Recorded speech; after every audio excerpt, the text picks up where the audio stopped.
في كام حد من حضراتكم كان معانا المرة اللي فاتت؟ يقول لنا كده أي حاجة في الchat يعني. يعني كل اللي جاي موجود ده جه تاني برجله، يعني أنتم بنفسكم ما بتتعظوش؟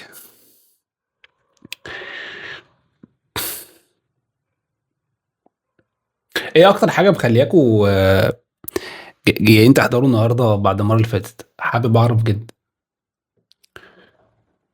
أنا هاخد بس ده عشان أعرف أقراه. آآ أكتر حاجة معلّقة معايا self awareness. أكتر من الself awareness هو self control. تعرف تسمي مشاعر بتطلع منك. مش هاقول لك اسأل نفسك أول شعور بيطلع، اسأل نفسك ليه وأنا قلبي مشاعر نار. جميل، جميل، جميل، جميل، جميل. يعني اللي منوّرنا لتاني مرّة فده يعني فوق دماغنا، واللي منوّرنا لأول مرّة فبرضه يعني يا مرحب، يا مرحب. اللي بيحضر مع ورا مش بيعرف يفوت السبب غير السبب شديد الأوي. الله يكرمك يا سيدي والله. أهلًا، أهلًا يا شهد، أهلًا، أهلًا يا باشمهندسة منة. وأن ليس الإنسان إلا ما سعى. بنبُص على خطواتنا، طالما ما قصّرناش ما نحكمش على النتايج. جميل.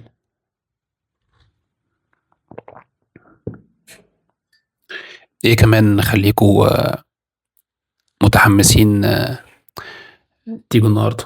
شاركوني كده لو في حد حابب نتكلم في topic معين خاص بالawareness أو الmindset يقوله لنا، يعني نحضّر منه برضه للجلسات اللي جاية، بحيث نبقى الجلسات دي تبقى مننا وإلينا، ما ابقاش أنا اللي جاي أدلي بدلوي وخلاص. لأ، يعني زي ما أنتم شايفين كده قعدة ودية، إحنا بندردش يعني. فلو حبينا الموضوع يبقى more structured وmore يعني إيه to the point قولوا لي. فكرة الوعي بداية أقل حاجة في حياتك دي حقيقة. العقلية ده على راسي يا محمود باشا. مش سعي، مش لازم يكون نتيجته نفس الشيء اللي سعيد فيه دماغنا بتنهار. والله يعني أنت عرفت منين ده اللي هتكلم فيه النهارده؟ يعني سبحان الله. هي فكرة السعي دي أول مرة بحضر هنا، بس عارفة ومتأكدة إني بستفيد. يا بشرى هانم، حضرتك منورانا دايما على السوشيال ميديا، يعني اسمك دايما رنان يعني. ربنا يبارك فيك، ده شرف لينا. حضرتك فوقتني اللي عليها أساس نجاحنا في كل حاجة عشان نتغير. لازم نغير ونبرمجها صح. حلو قوي. الأدد فاليو بجد هي السبب حتى لو في كلام سمعناه قبل كده بنشعر إن في إضافة، سواء معلومة ترتيب أفكار، بنطلع الدوشة وبنحس إن في ناس غيرنا عندهم نفس المشكلة. والله عارفة يا أستاذ سلمى، هقول لكم حاجة غريبة جدا ممكن تفهموا منها إن هي شيء أناني جدا، بس أنا حابب أشاركها. آه، 90 مش 90، 99.9 من الجلسات اللي بنعملها دي بتبقى ليا، بتبقى ليا قبل ما تبقى ليكم. بس انا بحب يعني بدل ما النفع يعم عليا لوحدي نطلع ندردش مع ناس يعني بتمتلك نفس الفكر ونفس النهج وعندها نفس الاهتمامات، فيعني بنحتسب انه يفيد حد معانا. لكن هو بجد بيبقى الكلام ببقى عايز اسمعه، فما تكرر بالكاف تقرر بالقاف. فالتكرار مع ناس عندها نفس العقول هيهضمها بشكل مختلف، فانا اكتر واحد هستفاد. فيعني دي نظرة أنانية بحتة، ولكن أدعو من ربنا إن هي تعم الفايدة علينا ونطلع كلنا مستفيدين يعني. ويكفي إنه يعني لو حطينا نية إن هي قيام ليل وحاجة ينتفع به، فالملائكة بتذكرنا في الملأ الأعلى يعني، وده شرف احنا لا يعني. أنا هتكلم عن نفسي، أنا لا أستحق يعني. فيعني لو الأنانية كده فاحنا موافقين بالظبط كده. حلو قوي. حضرت لحضرتك قبل كده سيشن اوف لاين من سنتين، ولحد دلوقتي لسه كلامك بيتردد وطبقه في حياتي، وحقيقي كانت نجمة الله يكرمك، الله يكرمك. والله انا نفسي ساعات لما بخبط كده في فيديو ليا سابق، او وانا مثلا بنظف اللاب او بنقل داتا من حته لحته، واخبط كده في ورشه كنت عاملها من 3 4 5 سنين. آم، ما هي يس وين وين، هي تبادل منفعه يعني، صعب بهزر يعني. آه، بفضل اسمع الورك شوبس دي واقعد ايه اسرح فيها كده واسمعها كلها يعني. يعني من فتره سمعت سيشن من تريننج كده كان بيتكلم عن السيلف اورنس، كنت عامله من سنتين ونص كده بعد كورونا بحاجه بسيطه تقريبا. يعني سبحان الله يعني الكائن اللي كان بيتحدث وقتها مختلف تماما عن اللي كان قاعد بيسمع السيشن. قد يكون الكلام متطابق، وقد يكون الكلام فيه شبه من ال الاتساق، ولكن الماتيوريتي او نضج الواحد وهو بيتكلم وقتها مختلف تماما عن نفس الشخص اهو قال نفس الرسالة عن دلوقتي. فسبحان الله، يعني الانسان نفسه نظرته للي بيقوله مختلف. فسبحان الله، تخيل بقى الغير هيبقى عامل ازاي. ربنا ينفع بيك، استرياتك تحفة، ربنا يتقبل.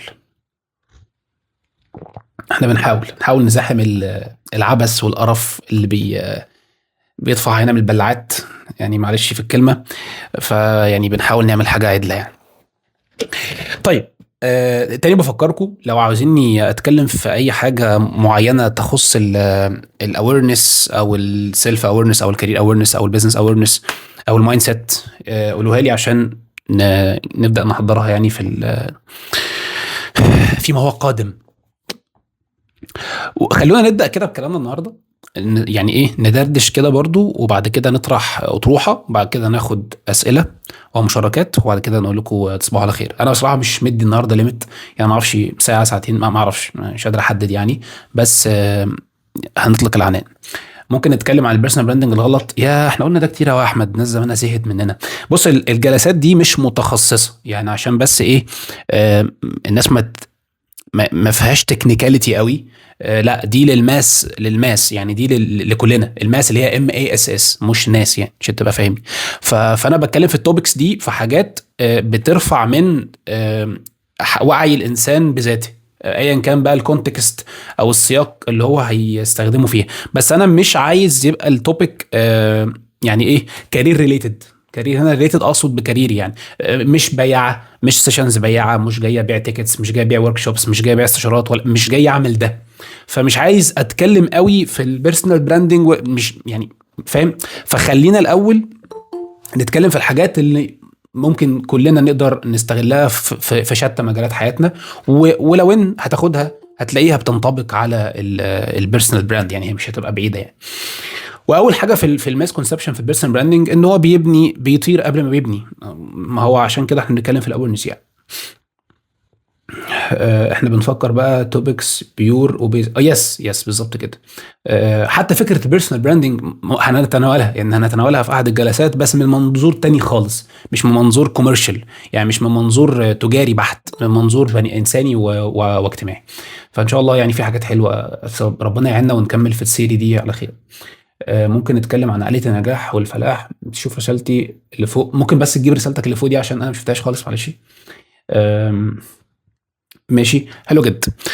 كنت عايز اقول حاجه وكريم كاتب كلمته بس راحت من بالي. آم، هتيجي ان شاء الله هتيجي.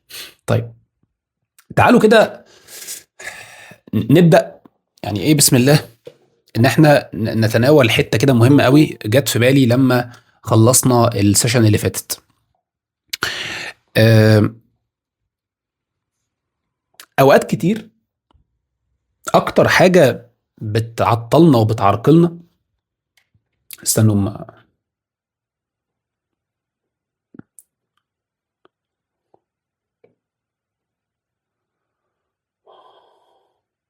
بسم الله.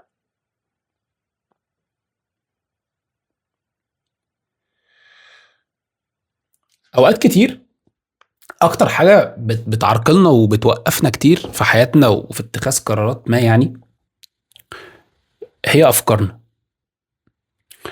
بس انا هنا بقى مش هتكلم بشكل سطحي وركيك، لا، هندخل، هندعبس جوه شويه.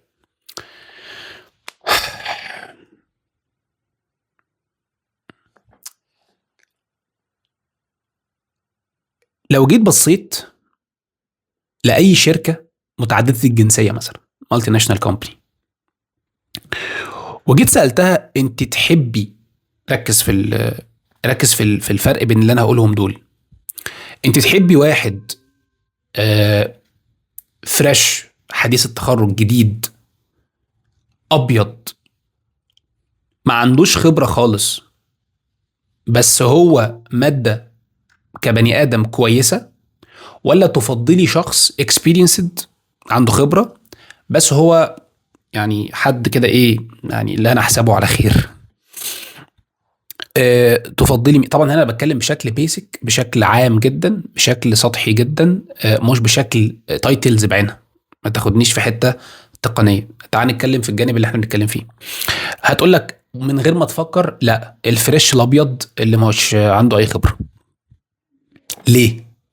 لان هي بتبقى قماشه بيضه، هو قادر يعمل فيها اللي هو عاوز يعمله، يزرع اللي هو عاوز يزرعه، يقاد اللي هو عاوز يضيفه، بيعمل كل حاجة لأن الورقة فاضية. بس الشخص ده علشان يبقى مادة خام وقماشة كويسة إن الشركة توافق تشغله من غير ما يكون experienced، بيتوفق فيه شرطين اتنين أو كلمتين اتنين. الشخص ده يكون learnable وكوتشبل، يعني قابل للتعلم وقابل للإرشاد. كوتشبل جاية من كوتش، وليرنبل جاية من ليرن. اشمعنى بقى الاتنين دول؟ علشان دول الوحيدين في البني آدم أو في حياته بتبقى مش مرتبطة بالوقت والمرحلة الوقتية بتاعت دلوقتي، لا هي بتبقى بنيان وتراكمات وحاجات كتير اتكونت جعلت من الشخص ده ماتيريال انه يبقى ليرنبل او كوتشبل، يعني قابل للتعلم وقابل للارشاد. فالشركه هنا بتبقى بتراهن على ان الشخص ده هينجز.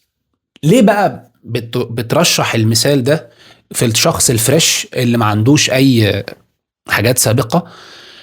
لان الحقيقه لو جيت فكرت كده، هو هل في شركه مالتي ناشونال هيخفى عليها او هيعضلها مثلا انها تجيب موظف جديد فريش، تجيب له اونبوردنج تريننج ولا اورينتيشن تريننج من اغلى ترينر في العالم اسبوعين يشربوا الشغلانه؟ اكيد لا. ده بصباع رجليها تجيب كل اجمد ترينر في الدنيا يجي يديله التكنيكال تريننج.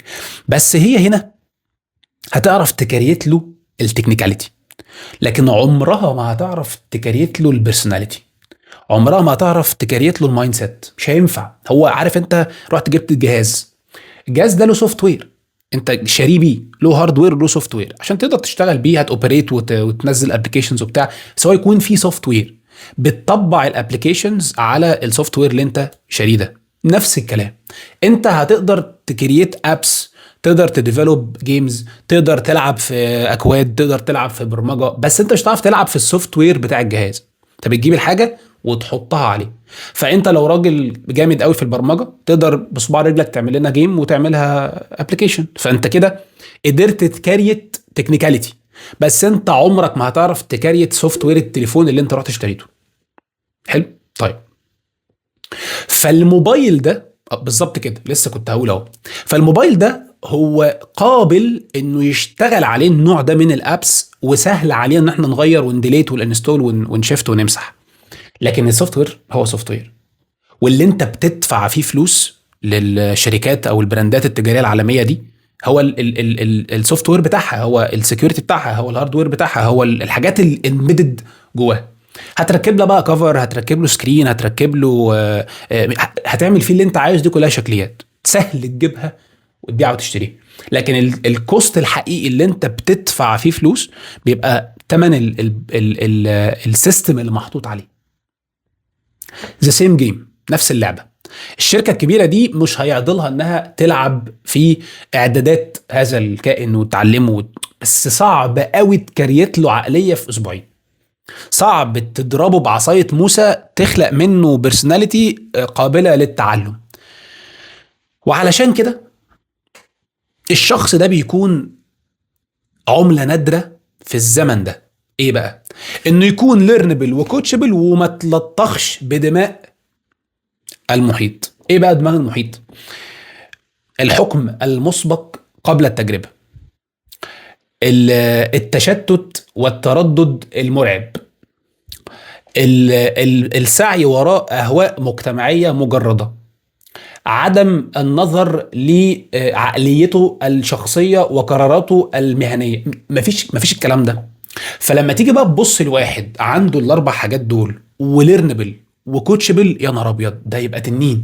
والله لو هو ابيض ما يعرفش اي حاجه، فالسوفت وير هيبقى سهل نطبق عليه اي ابلكيشن، اي تكنيكاليتي، اي حاجه تانية. ايه علاقه ده باللي احنا جايين نتكلم فيه؟ عايزك بقى تركز معايا.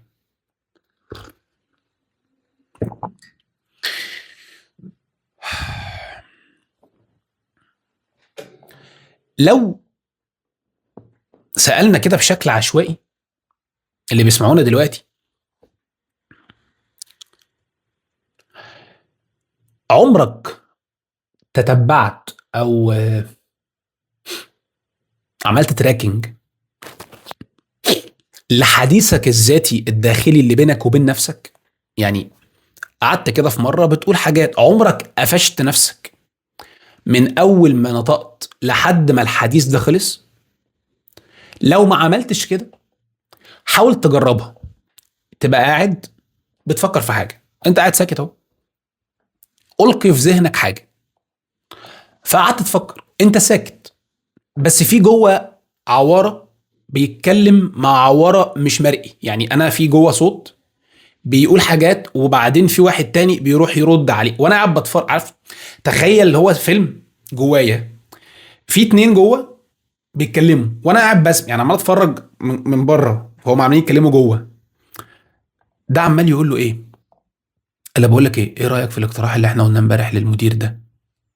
يا عم مش هيسمع منك حاجه، انت من امتى اصلا بتقول حاجه عدله؟ يعني الناس كلها تضحك عليك يعني.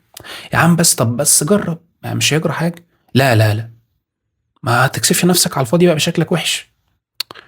يا عم طب هنجرب. لا طب تعالى نفرد. يا عم هسمع كلام، تعالى نجرب. هيحصل ايه؟ هيهزقك ويقول لك يعني ركز في شغلك، انت لسه جديد، مش ناقصين وجع دماغ. يعني هو يعني انت لقيت هتغير الترس؟ انت يعني اللي مفيش منك اتنين؟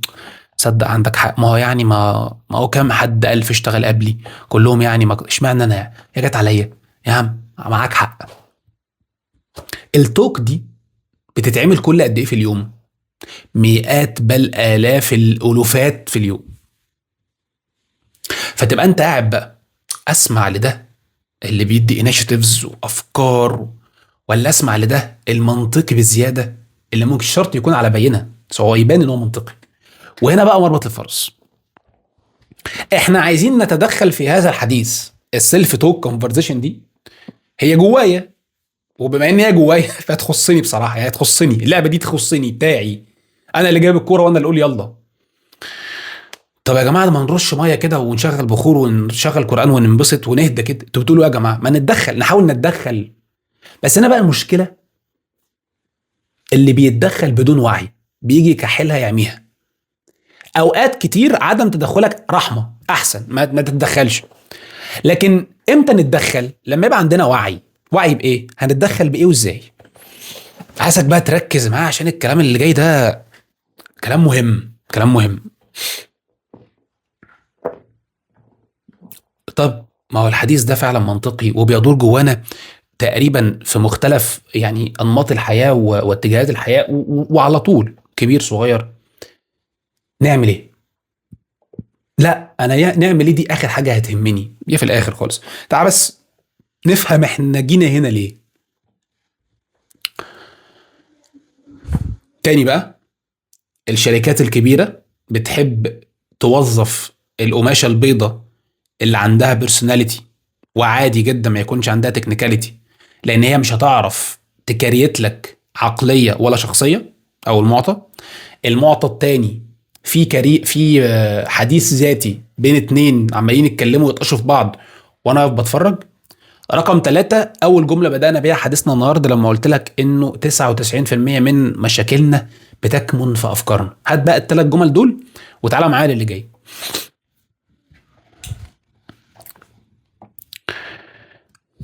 الحديث الذاتي ده ما جاش من فراغ، جه من صورة ذهنية احنا رسمناها لنفسنا من زمان، وبنقعد نغذي بيها نفسنا كل شوية، من مجتمع، من أسرة، من عيلة، من أفراد عمارة، من جيران، من صداقة، من زمايل، من مدير، من سوبرفايزر، من تيم،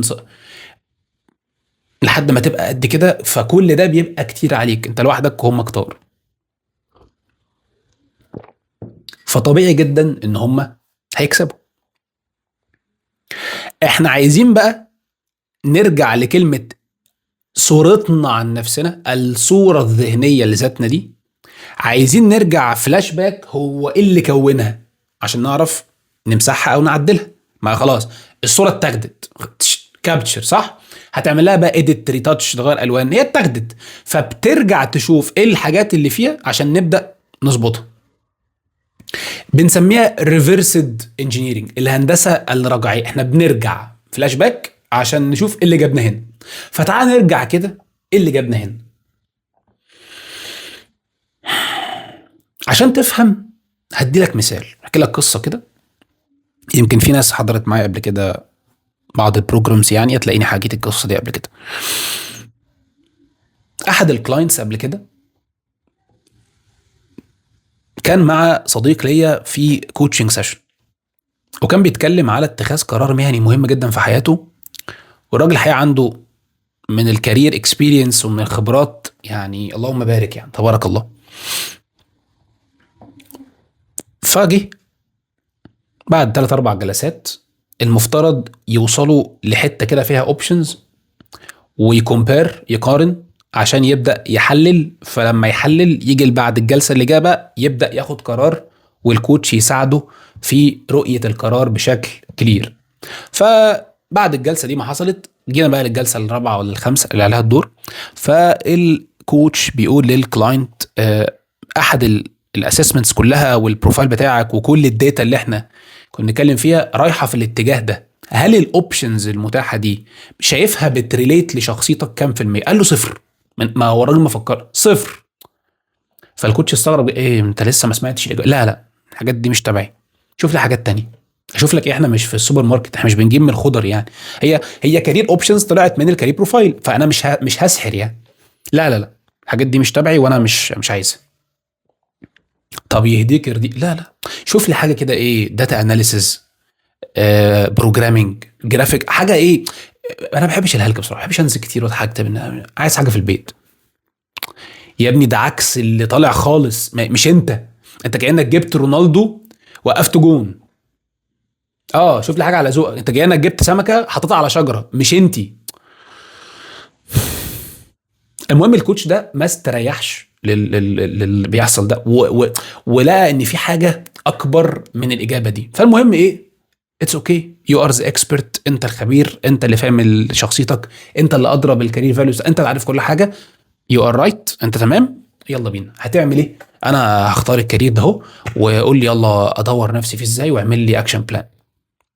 بس صديقنا ده مرتاحش، عايز يعرف، عايز ينفستيجيت ايه الكيس دي. حاجه غريبه جدا، يعني ازاي ابقى طالع راجل اكستروفيرت سوشيال، بحب الكرياتيفيتي، بحب الانخراط مع الناس، بحب الايدياز، بحب الكلام، بحب التحدث، ويشتغل بروجرامر؟ يعني في حاجه غلط.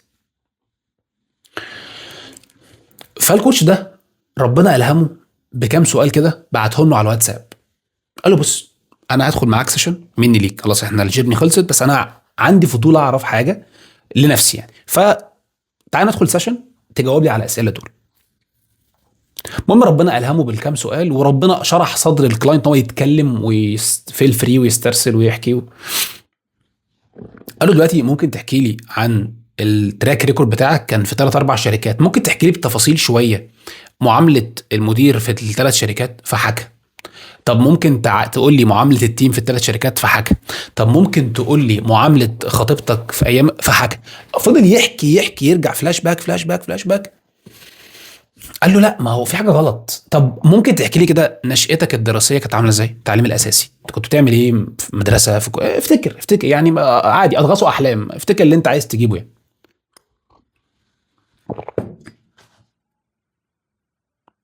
قال له تصدق يا كوتش، انت فكرتني بحاجه مهمه جدا. انا وانا في 6 ابتدائي، في واحد اسمه كذا، شكله عامل كذا، مواصفاته عامله كذا، كنا بنقعد في الدرج الفلاني في الفصل الفلاني في المدرسه الفلانيه في المكان الفلاني، كان يصبحني ويمسيني يقول لي انت شكلك شبه القرد. قال له بس وجدتها، الحمد لله على السلامه. الراجل ده تقريبا عنده 37 38 سنه حاجه كده. الكلام ده هو في 6 ابتدائي.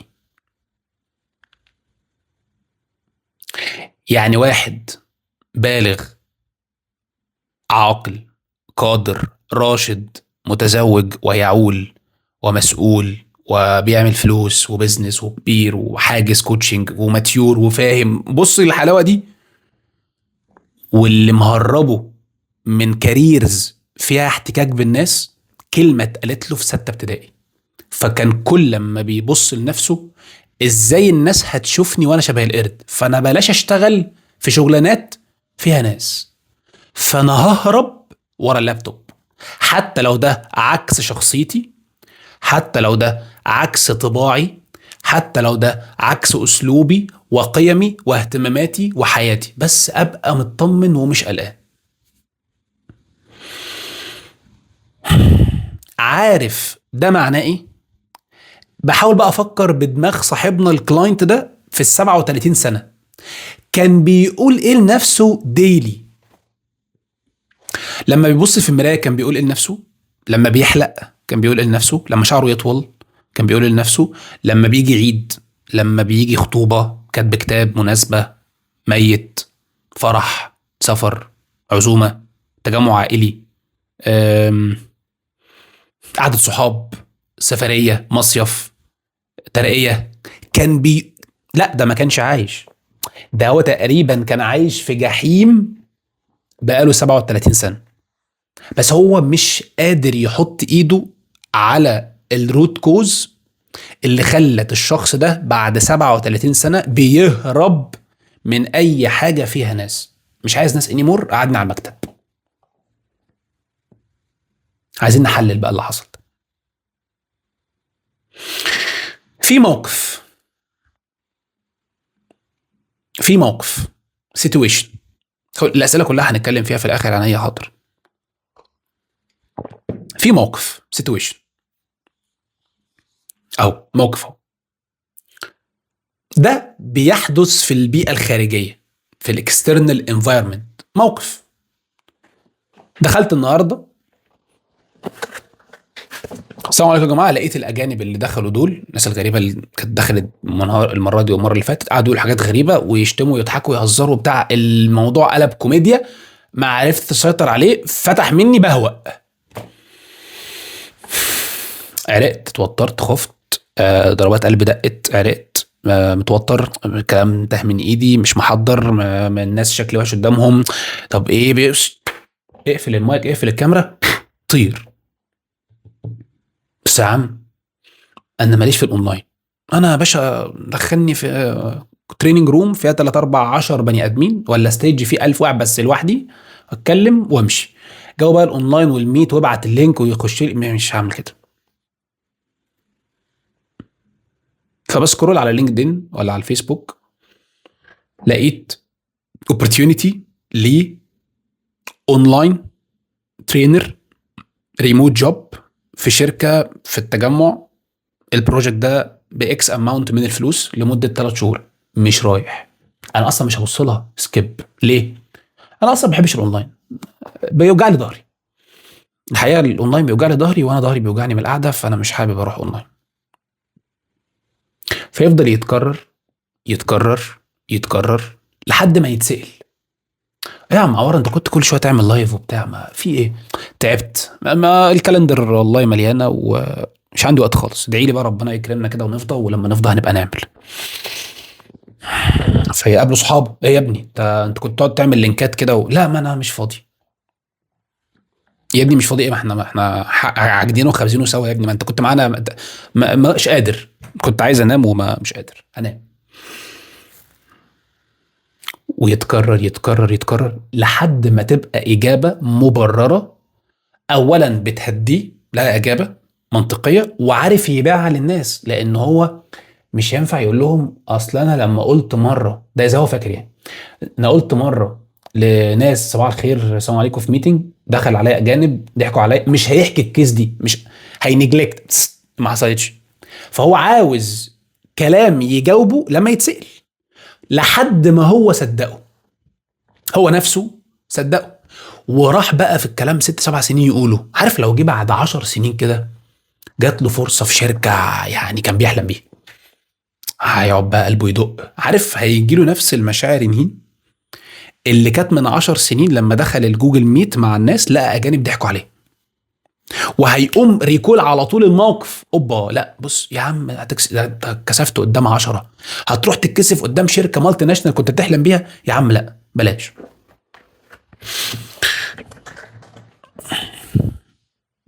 فانا مش هروح، ما يقدمش. لحد ما في مره كده ينتابه الفضول يقعد مع نفسه، ده اذا عملها يعني، ده انا بكلمك على الانسان هون اللي بيحاول، فاهم؟ قعد كده مع نفسه، اعور، انت ما كنتش كده يا اخي، انت كنت بتدوس وسيشنز ولايفات وريلز وستوريز وجول ميت وريكوردينج مالك؟ انت تصدق نفسك يعني؟ انت بجد مش فاضي؟ طب قول لي عندك ايه كده؟ طب هو انت بجد تعبان؟ طب ايه اللي تعبك؟ انت ده مش صح، في حاجة تانية مخلياك. فانا قعدت كده، حاجة تانية، حاجة مش فاكر قوي، بس انا اذكر من كام سنة. تصدق فعلا، بس انا مش قادر احدد قوي هو ايه اللي منعني. هل اني اتكسفت قدام الناس، ولا طلع شكل وحش، ولا الكنترول ما قدرش اسيطر عليه، ولا صورتي قدام نفسي، ولا صورتي قدام الناس، ولا ثقتي في انا صراحة مش قادر احدد ايه الحاجة اللي خلتني ابعد، بس الحتة دي ضايقتني مما لا شك فيه. تاني، ده انا بكلمك على انسان ايه، قعد وسأل يعني انا بكلمك على اعلى درجات لا اعلى درجات ايه، اقل القليل من درجات الاستكشاف والوعي. ما بالك بقى باللي بيدوس وبيكمل، ده ربنا يصلح حاله، بيعيش ويموت اصلا ما يعرفش ايه اللي حصل له في تانية حضانه. المهم،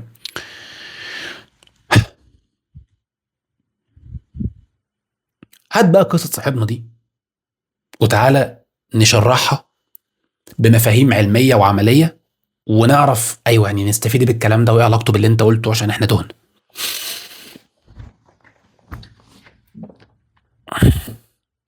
في موقف، الموقف ده سيتويشن بيحصل بره. لما دخلت الميتنج لقيت اجانب ضحكوا عليا، ده الموقف اهو، ده السيتويشن من بره ما حصلش حاجه. الموقف ده مجرد كده ملوش لازمه.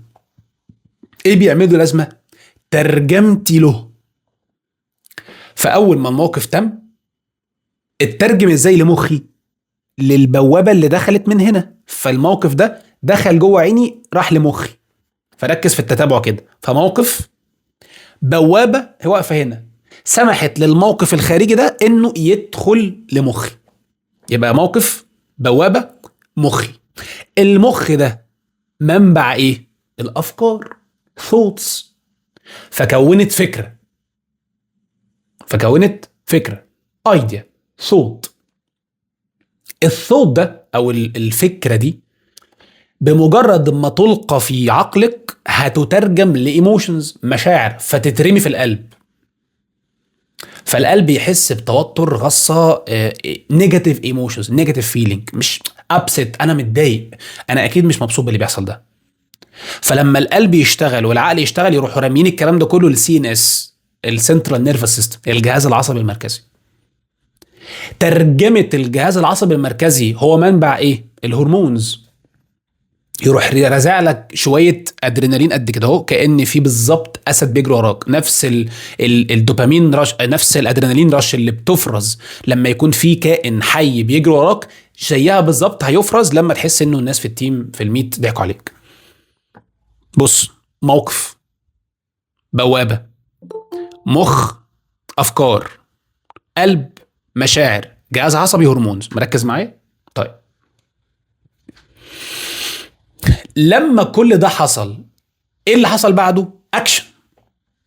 اني قفلت الزوم، قفلت الميت. عارف لو بيقف هنا كانت تبقى حلو، يعني لو الموضوع بيقف هنا مقدور عليه، لكن ده بيكمل. الاكشن ده اللي انت خدته ما بيقفش عند فكرة الاكشن، بيكمل يبقى معتقد، بيليف. البيليف ده امتى بيبقى معتقد راسخ؟ لما يتعمل منه باترن. يعني جيت رحت الكليه ولا بدرس في الجامعه ولا نزلت مع عميل جديد، وبعدين حصل شبه حاجه شبه كده، في تكنيكال ايشو، انترنت، قهوه ده، اي حاجه حصلت قامت ضربت فين، يقوم راجع على اول موقف حضرتك حسيت بيه نفس الحاجات، يقوم قايل لك ايوه بس ما احنا قلنا بقى الاونلاين ده بلاش منه، انت مالكش في الاونلاين يا عم، اتقي الله بقى وارحمنا بقى من القرف ده، ما احنا قلنا لك بلاش. اتضحك عليك مره والاجانب ضايقتك وانت برضه عملت. ده امتى؟ ده الموقف اللي لسه حاصل. يروح يخبط في ايه بقى؟ في اي حاجه شبه ده من زمان، قد تعيه او لا تعيه، ولكنه بيتم استدعائه، بيتعمل له ريكولينج، بينده عليه، خدوا يا رجاله تعالوا، ده في احداث قد كده زمان بس البيه مش عاوز يرحمنا. فده بالنسبه للايموشنز والافكار وعقلك وقلبك متعبين، فهو مش عايز يواجههم. يروح يعمل ايه؟ بص يا معلم، الاونلاين ده بلاش منه، احنا قلنا لك بلاش منه عشان انت شكلك وحش، فارحم نفسك كده واتق الله، واي حاجه اونلاين مش بتاعتك، ادي العيش لخبازه. فالمعتقد ده اتحول لليميتنج بليف، معتقد بيحد من تصرفاتي وافكاري وخطواتي. يا ريت بقى بطاف هنا، ده بيبقى لونج لايف، بيتقفل عليه حته كده جوه، بس انا مش بتاع الاونلاين. يبقى موقف، بوابه، مخ، افكار، قلب، مشاعر، جهاز عصبي، هرمونات، ارتبطوا ببعض، اتكونوا، عملت اكشن، الاكشن خلى فيه باترن، الباترن عملت معتقد، المعتقد بقى ليميتنج بليف، معتقد محد. وعيش بقى معلم بالكلاكيع دي انفينيتي مدى الحياة. فأي حاجة بتخبط بتجيب كل السيتويشنز، المواقف اللي شبهها، بنسميها التريجر، المحفز او المستفز. حاجة كده بتقوم نكشة حتة، بتقوم مرجعك فلاش باك 13 سنة. فصاحبنا اللي كان خايف يشتغل مع ناس، لما اترزع له التريجر، اول بس ما شاف شغلانه فيها ناس، ارجع، انا شبه القرد، انا مش هينفع اشتغل مع ناس. هو مش هيقول كده، بس هو هيقول اي حاجه مبرره عشان يبقى شكله حلو، لان مش هينفع اقول اصل انا الناس كانت شايفاني قرد، ايه السلام النفسي ده؟ طب ما يا ريت كلنا نوصل للليفل ده يبقى جميل. بس اكيد لا، صورتنا قدام الناس مش هتبقى احسن حاجه، هنتشاف ازاي برضو، فلازم نقعد نقول حاجات فاحنا نقوم مصدقينها، فتقعد لحد ما تدفن، فنعيش الله. تجد بقى ان انت عايش على شوية طمس لكمية افكار ومعتقدات انت مش عارف جذورها جت منين. فتيجي لو شرحنا حضرتك كده، انت عبارة عن افكار تم اعتناقها على مدار سنين، بقت معتقد، عارف زي المغرب 3 ركعات كده، يعني غير قابلة للتناقش. مش فكرة بقى ان انا ايه، طب ما نتكلم جايز نغير، لا هو بقى معتقد. هو في حد يعرف يناقشك في معتقدك؟ تخيل بقى دي نفس الكونسبت، انه دي بقى معتقد بالنسبه لي اني ما انفعش في الاونلاين، اني ما يجيش مني في الرسم، اني ما افلحش في الماركتنج، اني ما فيش مني رجا، اغرق في شبر ميه، اللي زي ما بينجحوش واللي غيري عمل ايه وهم. عيش بقى يا باشا على كميه بليفز اترمت عليك، ده مش بتاعتك لوحدك، ده يا ريتها بتاعتك لوحدك، ده البشريه كلها راحت جايبه الليمتنج بليفز بتاعتها وراحت دلقاها عليك. فبدل ما انا كنت بتخانق مع نفسي بمعتقداتي اللي لوحدها، اتكب عليها كمان ال 110 مليار بني ادم اللي عايشين، ولا ال 8 مليار اللي عايشين في الكوكب، ابيض واسود وتخين ورفيع وكبير وصغير وست وراجل، كله.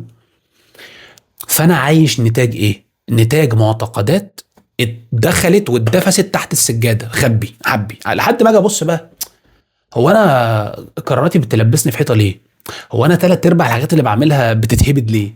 هو انا بخبط اي حاجه في اي حاجه وانا بعمل ليه؟ فمش تبقى عارف ليه، لان انت كل اللي انت بتقوله ما هو الا نتاج حاجات اتحطت جوه قوي، وحضرتك متخيل ان اللي انت بتبرره ده رد نهائي عشان يريحك.